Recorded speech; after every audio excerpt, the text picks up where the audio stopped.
Interrogative sentences, हम इसको कहते हैं प्रश्नवाचक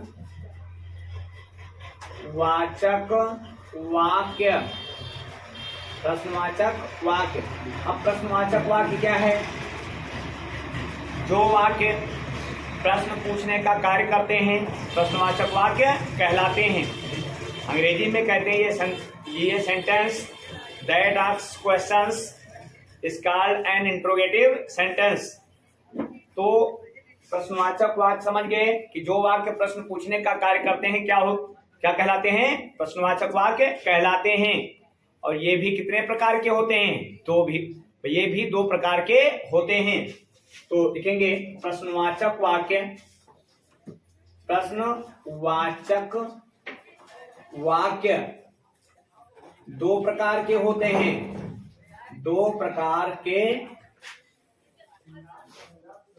होते हैं। नंबर 1 यस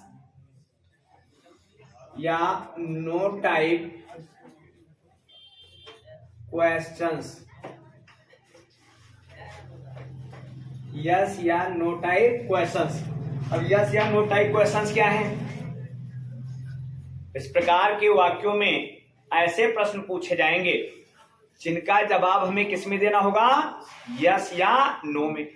कुछ लोग इनको कहते हैं एचबी टाइप क्वेश्चंस। कोई फर्क नहीं पड़ता, चाहे यस नो टाइप कह दीजिए या एचबी टाइप कह दीजिए, सेम है मामला। तो क्या बताया कि इस प्रकार के वाक्यों में ऐसे प्रश्न पूछे जाते हैं जिनका जवाब हमें किस में देना होता है? हाँ या ना में देना होता है। चलो ये तो जान गए, लेकिन इनका पहचान क्या है? कैसे पहचानेंगे कि यस या नो टाइप है या कुछ और है?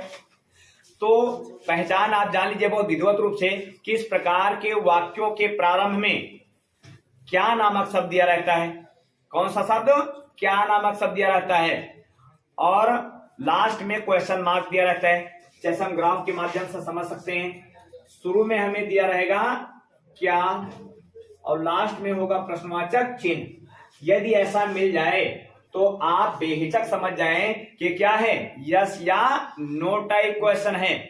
और अब हम अनुवाद कैसे करेंगे? तो इस प्रकार के वाक्यों का, चलो हम लिख ही देते हैं कि इस प्रकार के वाक्यों का अनुवाद करते समय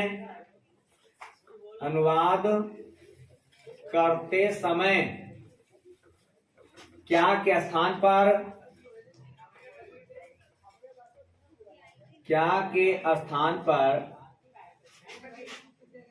इसकी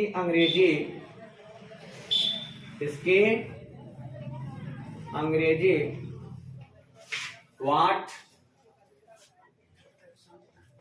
को ना लिखकर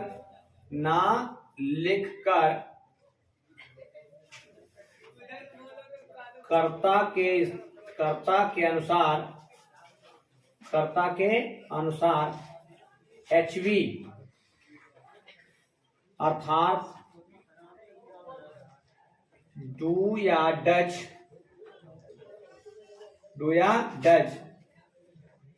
को लिख दिया जाता है। डू या डज को लिख दिया जाता है।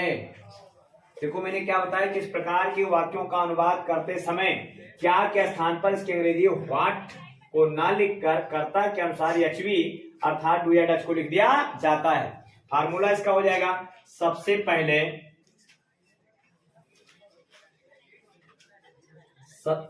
पहले लिखेंगे डू या does plus subject plus bracket में नॉट। अब इंट्रोगेटिव निगेटिव अलग से नहीं बताएंगे, इसी में बता देंगे। इसी में अगर जरूरत होगी तो नॉट लगा लेंगे और यदि जरूरत नहीं होगा तो हम नॉट नहीं लगाएंगे। Plus MB first plus object plus etc plus question mark. जैसे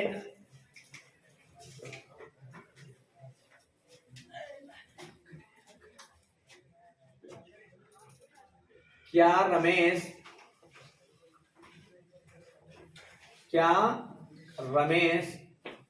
क्रिकेट खेलता है, क्रिकेट खेलता है।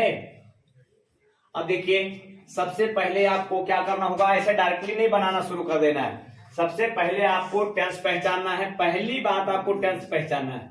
तो कौन सा शब्द है इसमें, ता है, ता है, ती है, ते है, अगर आ जाता है तो कौन सा टेंस कहलाता है, प्रेजेंट इंडेफिनिट टेंस कहलाता है। तो चलिए यहाँ प्रेजेंट हो गया। अब उसके बाद ये देखेंगे कि ये कौन सा सेंटेंस है, तो प्रश्नवाचक चिन्ह मिल गया। इस प्रकार से ये हो गया इंट्रोगेटिव सेंटेंस। तो कौन सा सेंटेंस हो गया, तो इंट्रोगेटिव सेंटेंस हो गया। अब उसके बाद इंट्रोगेटिव में भी दो होते हैं अलग अलग। तो शुरुआत में मिल गया क्या, तो जब शुरू में क्या मिल गया तो उसको क्या बोलेंगे, ये बोलेंगे यस या नो टाइप क्वेश्चंस। तो चलो इसका अनुवाद करना है हमें। तो सबसे पहले हम तो अभी जो मैंने बताया था, तो क्या जो क्या क्या स्थान पर हम वाट लिखें, नहीं लिखेंगे। इसके स्थान पर क्या लिखेंगे, पहले कर्ता चेक करें। तो कर्ता हमारा कौन है, रमेश। तो रमेश जो है हमारा वो जो रमेश है वो सिंगुलर नंबर है। तो कौन सा नंबर है, सिंगुलर नंबर। तो हम यहाँ क्या लिखेंगे, डज, फिर सब्जेक्ट लिखेंगे रमेश। तो डज रमेश। अब हमें चाहिए एमबी। तो खेलता है मतलब ता है हट गया, खेलना। तो खेलना की अंग्रेजी प्ले, क्या होता है, प्ले। तो हम लिखेंगे प्ले। सब बच्चों ये बताओ क्या यस इसमें जोड़े, नहीं जोड़ेंगे, क्योंकि इंट्रोगेटिव में जल्दी नहीं जुड़ता है, कुछ अपवाद को छोड़ करके बाकी नहीं जुड़ता है। तो यहाँ पर क्या है, डज रमेश प्ले, क्या खेलता है, क्रिकेट। क्रिकेट के पहले कभी दा या भी किसी भी आर्टिकल का प्रयोग ना करें, क्योंकि ये खेल का नाम है। ठीक, तो ये हो गया हमारा यस या नो टाइप क्वेश्चंस। चलिए अब नंबर 2 पर आता है हमारा WH टाइप क्वेश्चंस। तो WH टाइप क्वेश्चंस, या कुछ लोग इसे कहते हैं WH फैमिली, WH फैमिली, कोई फर्क नहीं पड़ता, कोई भी नाम आप रख लीजिए, दोनों सही है। अब इसका पहचान क्या होता है, हम कैसे जानेंगे। तो इस प्रकार के वाक्यों में प्रश्नवाचक शब्द कहां पाया जाता है, वाक्यों के बीच में पाया जाता है। जैसे एक वाक्य मान लीजिए लिया गया, लास्ट में क्वेश्चन मार्क और QW, जो QW है बीच में होगा, लेकिन जरूरी नहीं कि ये सेंटर में ही हो, कहीं भी इधर उधर हो सकता है, लेकिन वाक्य के शुरू में जल्दी नहीं मिलता है ना, लास्ट में मिलेगा, बीच में मिलेगा। तो अब इसका हम अनुवाद कैसे करेंगे, तो लिखेंगे कि तो इस प्रकार के वाक्यों का अनुवाद करते समय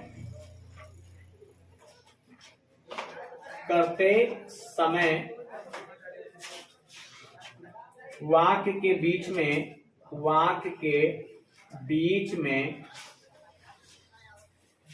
आए हुए प्रश्नवाचक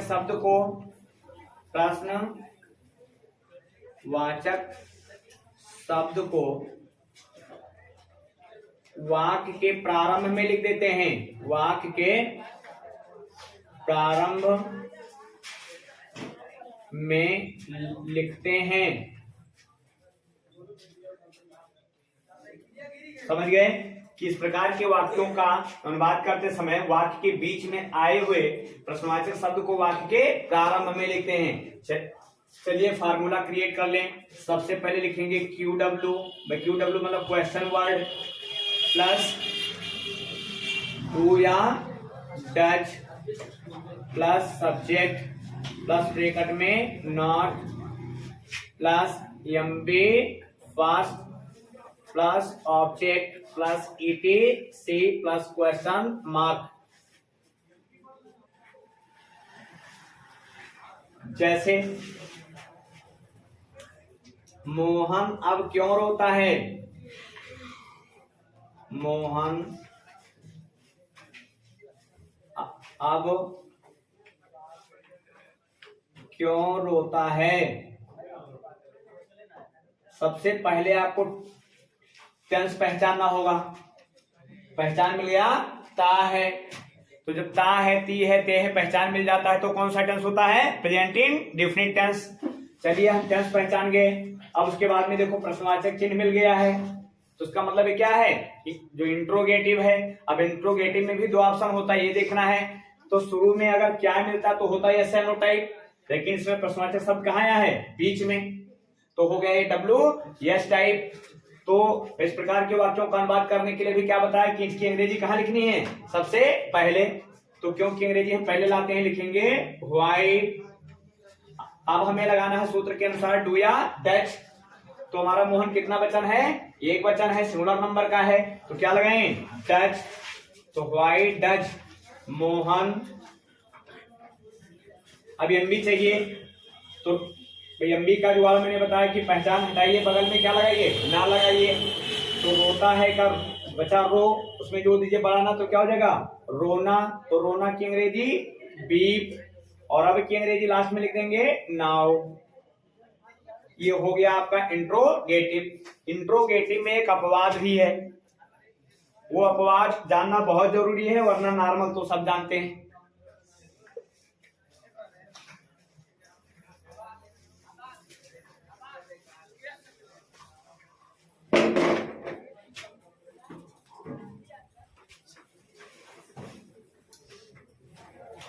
अपवाद ये है कि यदि वाक्य में कौन नामक प्रश्नवाचक शब्द आ जाए लेकिन उस वाक्य में नहीं ना आए, तो क्या करते हैं, तो अनुवाद करते समय कौन की अंग्रेजी हु लिखेंगे, उसके बाद में डू या डच नहीं लगाएंगे, सीधे एमबी फर्स्ट को लिखेंगे और यस या यस को जोड़ देंगे। लेकिन यदि उसी तरीके से दूसरा वाक्य है, कौन तो आया है लेकिन उसमें नहीं भी आ गया है, तो हमें क्या करना है, हु के बाद में डू या डज लिखना है, वहां एमबी फर्स्ट लगाना है, उसमें यस या यस का प्रयोग नहीं करना है। धन्यवाद।